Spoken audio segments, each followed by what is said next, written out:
realmente você quer ou você quer ir para o México? E aí eu acabei decidindo, não vou fazer a escola.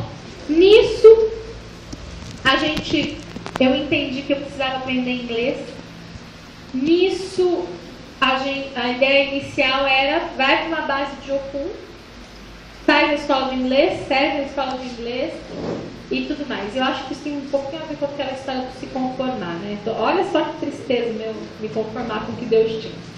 E aí, acabamos chegando à conclusão que numa base de inglês eu não ia aprender da melhor maneira possível.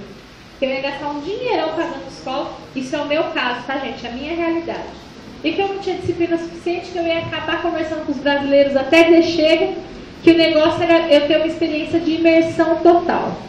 Escrevemos com 2 famílias de amigos do Beto na Inglaterra. Olha, tem uma menina assim, assim, assado, ela precisa aprender inglês, e eu queria saber se vocês podem recebê-la. As 2 famílias responderam que sim.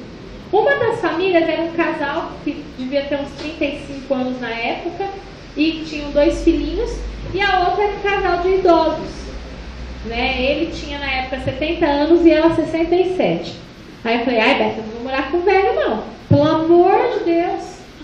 Em inglês. E aí naquela época eu ainda tinha a visão que os filmes americanos passam dos ingleses, que eles são grossos, que eles são mal-humorados, que eles são... E que eu tive uma experiência totalmente diferente. Falei, morar com um velho mal-humorado em inglês, não, tô fora. Vou pro casal que tem as crianças.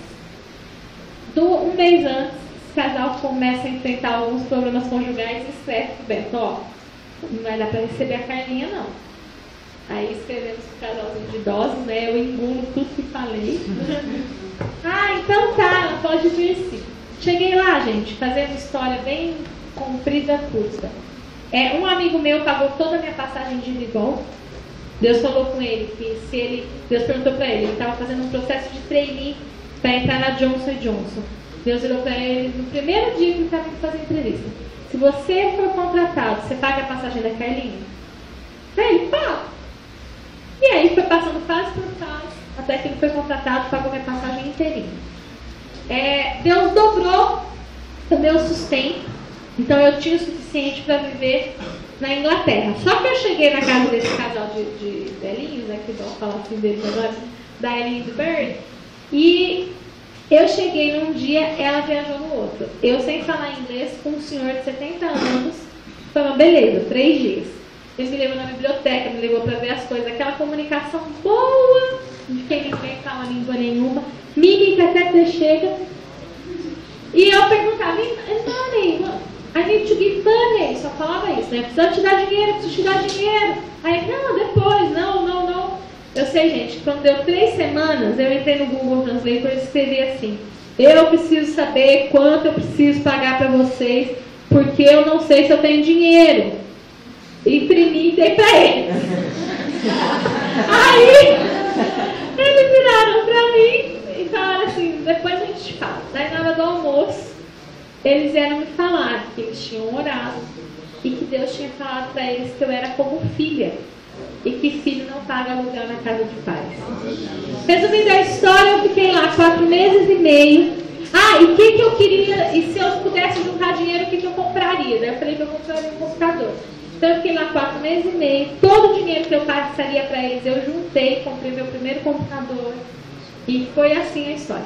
Então, se aquilo que a gente quer não é a propósito de Deus, Deus vai mudar através de situações.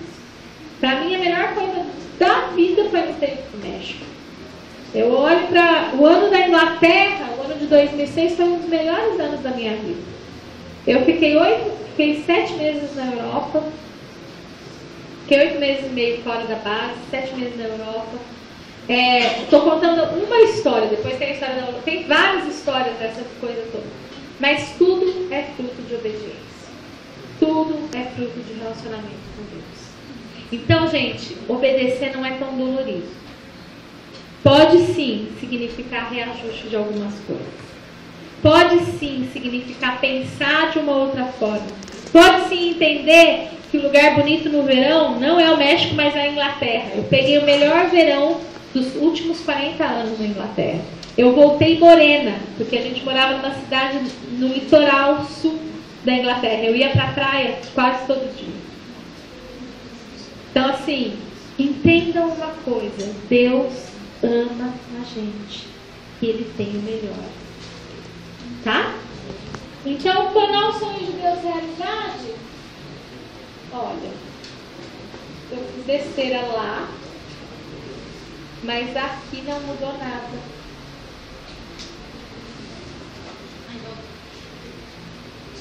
Você tá vendo? Não tá mudando coisinha, mas não tá mudando demais. Você vai ter que mudar mesmo pra mim.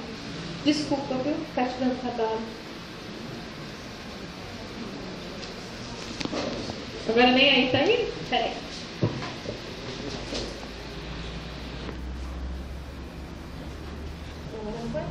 Foi.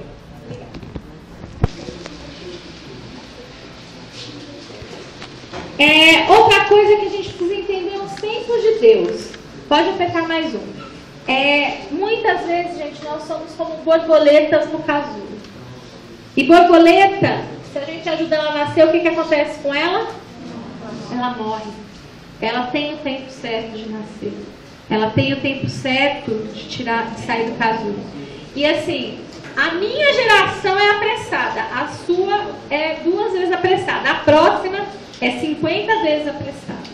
Nós somos imediatistas. Nós não precisamos esperar pelas coisas. A gente reclama da internet que é lenta. A gente reclama da fila do ônibus. A gente reclama de tudo que demora. 15 minutos pra gente é um tempo absurdo. Mas nós precisamos entender que o tempo de Deus é diferente do nosso. Principalmente porque Deus está falando sobre eternidade. Eclesiastes 3:11 diz que Deus colocou a eternidade no coração do homem. E esse não conseguiu compreendê-lo. E é exatamente isso, gente. Deus não tem a pressa que a gente tem para as coisas acontecerem. Deus não vê as coisas do jeito que a gente vê. E muitas vezes nós precisamos entender que o tempo das coisas acontecerem é diferente. A forma das coisas acontecerem é diferente. E a nossa frustração, ela acontece por quê? Porque a gente trabalha de acordo com a nossa limitação humana. De acordo com a nossa pressa. De acordo com aquilo que a gente acha que deveria ser, que deveria acontecer. E Deus está querendo dizer o seguinte: ei, é no meu tempo, é do meu jeito. E outra coisa, cada borboleta tem uma cor. Cada um de nós tem uma experiência com Deus. Um dos maiores erros que a gente comete é se comparar com os outros, com o que os outros têm. Inveja é pecado. Inveja paralisa a gente. Inveja gera ingratidão no nosso coração. Então, para de se comparar. Aí lá vamos nós para mais uma experiência, né? Sempre quis casar tarde. Nunca quis casar novinha. Não fui criada para ser dona de casa. Eu fui criada para estudar, para ter uma profissão, para ganhar o meu dinheiro, para ser independente. Ao mesmo tempo que meus pais têm um bom casamento, um casamento que você olha e você fala assim, nossa, queria casar, queria ter uma família como a família que eles constituíram. Mas eu sempre na minha cabeça, sabe quando tem aquela brincadeirinha, né? Que você põe o número com quando você quer casar, não sei se ainda existe essa brincadeira. Aí põe o nome, o lugar que você quer morar, a menina que faz essas coisas, tá, gente? Aí você conta, vai, faz e acontece. Sempre pus 30, 31, sempre. Nunca pus menos do que isso. Então assim, minhas amigas, a maioria delas foram casando super novinhas, e eu tava tranquila, afinal, eu quero casar com 30, 31, tudo sob controle. Estou em Jocum, estou viajando um monte, estou fazendo acontecer, tá super legal. Né? E aí, quando eu fui para a Inglaterra, eu tinha 28 para 29 anos. Aí eu estava um dia lá, sentadinha, meditando. A casa que eu morava dava para um pasto de uma fazenda enorme, lindo, lindo, lindo. E eu meditava lá todo fim de tarde. Aí um dia eu estou lá, eu meditando, feliz e contente. E ouvi Deus falando claramente. Você está solteira porque eu te amo. Eu te trouxe para viajar. Aí assim, pensei comigo, nossa, não tô nem carente, né? Tá tão boa a viagem. Por que eu tô aqui nesse autoconsolo? Você tá solteira porque eu te amo. Coisa da minha cabeça, tô louca, né? E achei que aquilo era coisa minha. No dia seguinte, a senhora que eu morava, a Eli, vira e fala assim: minha filha, hoje eu acordei e Deus me falou uma coisa. Eu,